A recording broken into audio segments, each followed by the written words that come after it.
তিনটি সেনা অভ্যুত্থান ও কিছু না বলা কথা বইটিতে উঠে এসেছে বঙ্গবন্ধুর শেষ সময়ের কথা। 15ই আগস্ট রাতে শেখ মুজিবের উপর গুলি চালায় মূলত মেজর নূর এবং হুদা।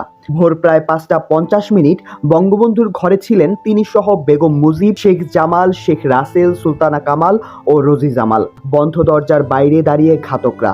ততক্ষণে গোলাগুলি থেমে গিয়েছে। দরজা খুলে বারান্দায় বেরিয়ে আসতেই বঙ্গবন্ধুকে ঘিরে ফেলে ঘাতকরা। নামিয়ে আনতে থাকে নিচে।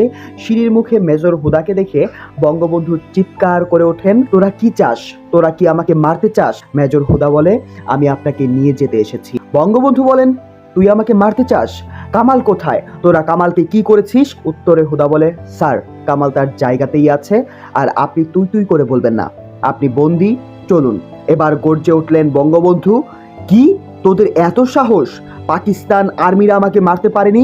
আমি বাঙালি জাতিকে ভালোবাসি, বাঙালি আমাকে ভালোবাসে, কেউ আমাকে মারতে পারে না। সিঁড়ির মাঝামাঝি এসে দাঁড়াতেই সিঁড়ির নিচে অবস্থান নেয় বজলুল হুদা ও মেজর নূর। নূর কিছু একটা বললে সরে দাঁড়ায় মহিউদ্দিন। সঙ্গে সঙ্গে গর্জে ওঠে হুদা ও নূরের হাতের স্টেনগান।